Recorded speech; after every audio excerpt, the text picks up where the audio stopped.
Well, good morning. So a little over 3.5 years ago, I woke up January 1st, and I just had this uneasy feeling. And words of a good friend of mine that had passed away, only knew him for a short time, but we did a lot of pheasant hunting together. And when we moved back to the area, we weren't attending church. I was still going out speaking at Gideon churches, and I think Bob liked it, because Gideon presentations, because I was speaking almost every weekend. And but I woke up and these words were in my head. Pastor Boone said to me, "Don't forsake the assembly." We talked about many times when we were out hunting that I didn't have a home church, and I was in different churches. And I woke up and I said to Shelley, I said, "I'm going to go out to that church, that little church at the end of the valley there." I said, "I heard Pete's the pastor, and I only met Pete one time before that." And I said, "I'm going to go check it out." So I showed up. And when I got there, I walked in and I took the front row. Almost the entire church was empty. I could literally count on both my hands the people that are in attendance that day. Literally. And so we had the church, and I knew right then and there that God had brought me to this church. This was our home church. I went out to start my car, and it wouldn't start. I left the key in it. It was actually my wife's car. So Larry got a set of jumper cables, and he jump started me, and away we went.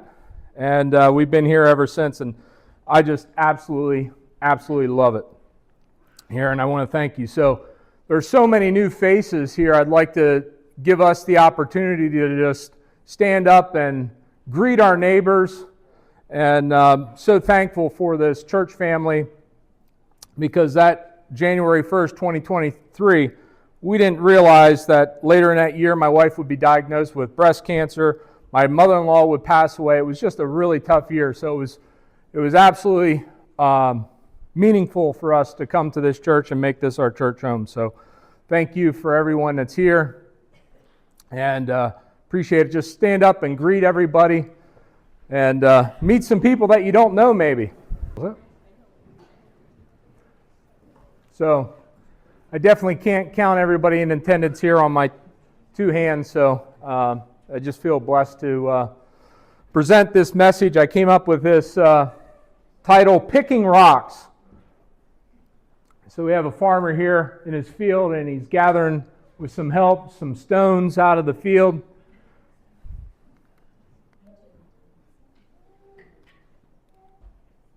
See if it will advance. There we go. So I came up with this thought, and when I was out plowing for the very first time in my life, I had a tractor and I bought a 2-bottom plow, and it was early in the morning, and I had some old farmers tell me how to do the plowing, but I had never done it before myself. And I was going to plant a crop there in that little 2-acre field. And I was reminiscing about my dad, thinking about my dad, and he grew up as a farmer, and as I was a child, all the stories that he told about farming and the fun and all the hard work on the farm. And I thought about, as I was there plowing through the field, there was parts of that little 2-acre plot that were just absolutely amazing. The plow would dig deep into the ground. It would turn the soil over, and you could see the richness of the soil. And then there was other parts of that field, small parts and patches, and they weren't together. They were sort of disconnected. And as I was driving the tractor through, you could feel the tractor and you could hear the tractor. The plow would literally lift up. And as I went through and I passed through, and I was plowing in both directions, back and forth with the center furrow, I noticed something in these several patches where the plow would rise up and wasn't digging deep into the earth, they were filled with rocks. They weren't big rocks. They were just tons and tons and tons of little rocks. And when I saw this, it reminded me of the parable of the sower. And I went home after that, and I sat down and I read a parable of the sower. It's in 3 different places in the New Testament. It's in Matthew 13, 1 through 23 that I'll read. It's also in Mark 4, 1 through 20. And it's also in Luke 8, 4, 15. And I looked at those and I read through them. And I sat there and I thought about the meaning and the context of planting and reaping a harvest, not only in the fields, but in our own life. So I'd like to read first out of Matthew. I'm going to read some through Matthew 13, verses 1 through 23. I'll pick some out. So Jesus is not in a synagogue here. He's out, and there's a great multitude that had gathered to him, and so many people that he got into a boat and pushed off to the shore, just slightly off the shore, and he sat down in that boat, and the whole multitude stood on the shore, and then he spoke. Verses 3. He spoke many things to them in parables. And he said, "Behold, a sower went out to sow. And he sowed, and some seed fell by the wayside, and the birds came and ate and devoured them. Some fell on stony places, where they did not have much earth, and they immediately sprung up, because they had no depth of earth. But when the sun was up, they were scorched, and because they had no root, they withered away. Some fell among the thorns, and the thorns sprang up and choked them. But others fell on good ground and yielded a crop, some 100-fold, some 60-fold, some 30-fold. He who has ears to hear, let him hear." And it goes on, and the disciples came to him and said, "Why are you speaking parables?" And he goes through a whole dissertation that in Isaiah's prophecy would be fulfilled. "Hearing you will hear and shall not understand." I'm in verse 14. "And seeing you will not see, you will see and not perceive. For the hearts of this people have grown dull, their ears are hard of hearing, and their eyes they have closed, lest they should see with their eyes and hear with their ears, lest they should understand with their hearts and turn, so that I should heal them." So Jesus goes on and he explains the parable, which a lot of parables he doesn't go through and explain. The parables are there for us to interpret and understand. But here he goes into explaining it in verses 18. "Therefore, hear the parable of the sower. When anyone hears the word of the kingdom and does not understand it, then the wicked one comes and snatches it away. What was sown in his heart? This is he who received the seed by the wayside. But he who received the seed on the stony places, this is he who hears the word and it immediately receives it with joy, yet has no root in himself, but endures only for a little while. For when tribulation or persecution arises because of the world, immediately he stumbles. Now he who received the seed among the thorns is he who hears the word, and the cares of this world and the deceitfulness of riches choke the word, and he becomes unfruitful.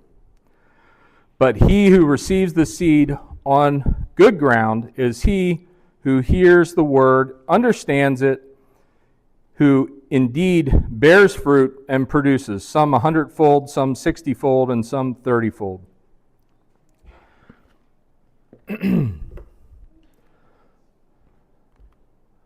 So, the conditions of the soil that Jesus talks about, hard and compacted on the pathway, it's the seed has no place to go. It's almost like throwing seeds here on the concrete floor. There's no way that it can take root. There's the rocky soil, and there's the soil that's filled with weeds and thorns and thistles. And then finally, he talks about the good, fertile, productive soil. We can think about this parable as a conditions of our hearts as well. And I like the term that Jody used. I was up with the youth a couple weekends ago, and maybe it was last weekend. I don't keep track of time very well. But she said a heart posture, and I thought about that, the condition of our heart or our heart posture. And I think it's really important that we work towards the heart posture and having that good, solid, fertile ground. So we can reject the word. The effectiveness of God's words depends on the conditioner of the listener's heart, right? So we can reject it. Somebody can share the gospel and you can hear it and walk right by. And I'd be willing to bet that almost everyone in this room at some point in their life has heard the gospel and completely said, yeah, whatever. I know I have at a time. So that is a condition of a heart. That was my heart condition. I rejected it.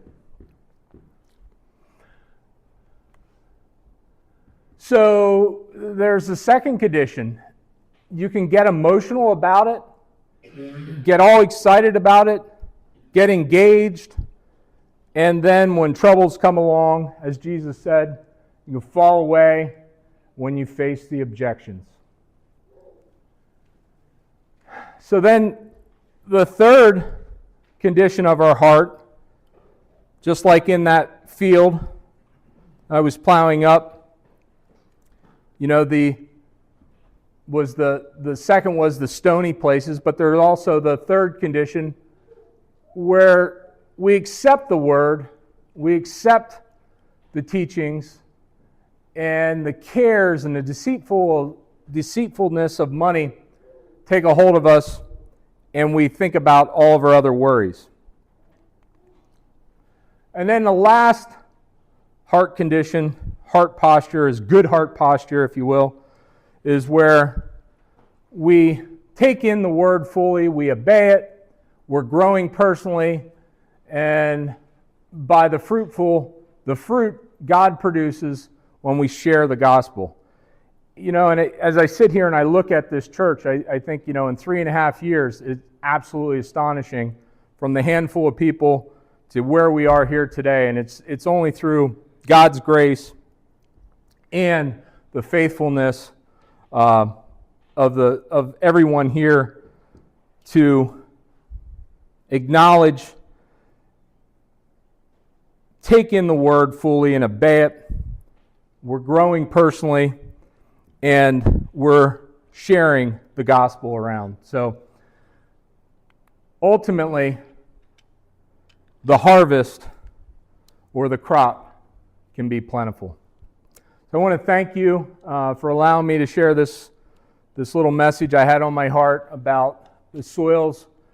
And we all have rocky spots in our life, as I saw in that field. A lot of that field was good, but we need to work on picking up those stones, and we need to, if somebody has stones that they need help with, that maybe they can't pick them up, we need to be there to lend a hand to help with those rocks and those stones in everybody, and share the burden and help each other out so that we can have a truly bountiful crop.